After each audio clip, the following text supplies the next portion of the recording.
আসসালামু আলাইকুম বন্ধুরা, আশা করি সবাই অনেক ভালো আছেন। বন্ধুরা, আপনারা কি জানেন মুহররম মাসের কেন এত মর্যাদা? আর এই মুহররম মাসকে কিসের মাস বলা হয়? যদি জানতে চান তাহলে ভিডিওটি না টেনে শেষ পর্যন্ত পরিপূর্ণ দেখতে থাকুন।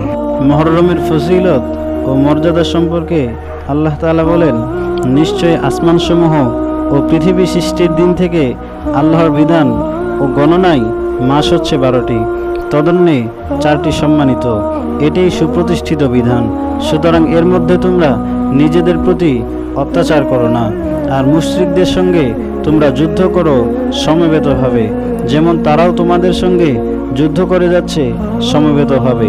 আর মনে রেখো, আল্লাহ মুত্তাকিনদের সঙ্গে রয়েছেন। সূরা তাওবাহ আয়াত নাম্বার 36। মুহররম কি? আল্লাহর গণনায় মাস হচ্ছে 12টি। এই 12 মাসের মধ্যে সম্মানিত হারাম মাস হচ্ছে 4টি, যে মাসগুলোতে যাবতীয় যুদ্ধবিগ্রহ ও রক্তপাতকে মহান আল্লাহ হারাম ঘোষণা করেছেন। তদন্যে মুহররম একটি। এটি হিজরি বছরের প্রথম মাস, যা হযরত উসমান রাদিয়াল্লাহু তাআলা আনহুর প্রস্তাবনায় হিজরি বছরের প্রথম মাস হিসাবে সাব্যস্ত করা হয়। কুরআনে ঘোষিত সম্মানিত 4 নিষিদ্ধ মাস কোনটি? এ সম্পর্কে হাদিসে সুস্পষ্ট বর্ণনা এসেছে। হযরত আবু বকর রাদিয়াল্লাহু তাআলা আনহু বলেন, রাসূলুল্লাহ সাল্লাল্লাহু আলাইহি ওয়াসাল্লাম বলেছেন, 3টি হলো ধারাবাহিক মাস, জিলকদ, জিলহজ ও মুহররম। আর একটি হলো রজব মাস, জামাদিউস সানি ও শাবান মাসের মধ্যবর্তী মাস, অর্থাৎ রমজানের আগের মাস। বুখারী শরীফ। আল্লাহ তাআলা কোরআনুল কারিমে এই 4টি মাসকে সম্মানিত বলে ঘোষণা করেছেন। আল্লাহ যে মাসগুলোকে সম্মানিত মাস বলে অভিহিত করেছেন, সেই মাসগুলোকে মর্যাদা দেওয়া মুমিন মুসলমানদের জন্য অপরিহার্য। এর মধ্যে অন্যতম 2টি নিদর্শন হলো, আল্লাহ তাআলার কাছে যে মাসগুলো সম্মানিত, সেই মাসগুলোকে সম্মান দেখানো ও মর্যাদা দেওয়া মুমিনের প্রথম কাজ। মুহররম সহ এই মাসগুলোতে আল্লাহর দেওয়া সম্মান ও মর্যাদা অক্ষুণ্ণ রাখা প্রত্যেক ইমানদারের প্রথম করণীয়। কিন্তু মুমিন মুসলমানের অনেকেই জানে না যে ইসলামের সম্মানিত ও মর্যাদাপূর্ণ মাস কোনগুলো। মানুষ যখন জানবে যে এই মাসগুলো সম্মানিত, তখন মানুষের মধ্যে একটি ধারণা তৈরি হবে যে আসলে এটি মুহররম মাস। এ মাসের যাবতীয় পাপাচার নিষিদ্ধ। তাই সম্মানিত মাসগুলো সম্পর্কে যেমন জানা জরুরি, তেমনি হারাম মাসের ইবাদত ও আমল সম্পর্কেও ধারণা নেওয়া। এই মাসগুলোকে বলা হয় পাপাচার মুক্ত থাকার মাস। আল্লাহর দেওয়া সম্মান ও মর্যাদা অক্ষুণ্ণ রাখতে মুহররম সহ সম্মানিত 4 মাসে দুনিয়ার যাবতীয় পাপাচার থেকে মুক্ত থাকা একজন মুমিন মুসলমানের দ্বিতীয় কাজ। তবেই জীবনের বাকি সময়গুলো এ মাসের অনুসরণ ও অনুকরণে গুনাহমুক্ত থাকা সহজ হবে। এই মাসগুলোর করণীয় সম্পর্কে আল্লাহ তাআলা ঘোষণা করেন, এ মাসের মধ্যে তোমরা নিজেদের প্রতি কোনোরূপ অত্যাচার করো না। সূরা তাওবাহ আয়াত নাম্বার 36। আয়াতের ব্যাখ্যা তাফসীর বিশারদগণ বলেছেন, অত্যাচার বলতে এখানে যে কোনো ধরনের পাপাচার করাকে বোঝানো হয়েছে। তাই এই মাসে পাপাচার না করাই কুরআনে নির্দেশিত সেরা অনুসরণীয় ও অনুকরণীয় আমল। এমনিতেই অন্যান্য মাসে গুনাহের কাজ করা মুমিন মুসলমানদের জন্য জঘন্য কাজ।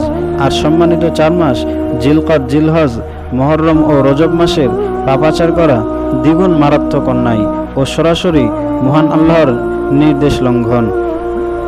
দ্বিতীয়ত, সওয়াবের প্রতিযোগিতার মাস। সওয়াব ও ভালো কাজে প্রতিযোগিতা করা এ মাসের তৃতীয় কাজ। ইসলামী স্কলারদের মতে সম্মানিত 4 মাসের মধ্যে মুহররম মাসই শ্রেষ্ঠ। তাই এই মুহররম মাসে গুনাহ ছেড়ে দেওয়ার পাশাপাশি যেসব কাজ সওয়াব ও উপকারিতা রয়েছে, সেসব কাজের অংশগ্রহণ বাড়িয়ে দেওয়া খুবই জরুরি। আবার মর্যাদার বিচারে রমজানের পরেই এই মুহররম মাসের স্থান, কেননা মুহররম শব্দের অর্থই হলো সম্মানিত। মুহররমকে সম্মান ও মর্যাদা দেখানোর অন্যতম কারণ হলো মাসটির নাম হলো মুহররম, এর অর্থ সম্মানিত।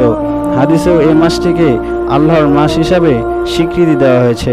হাদিসে এসেছে, নবী করিম সাল্লাল্লাহু আলাইহি সাল্লাম বলেছেন, এটি মুহররম শাহরুল্লাহ তথা আল্লাহর মাস। মুসলিম শরীফ।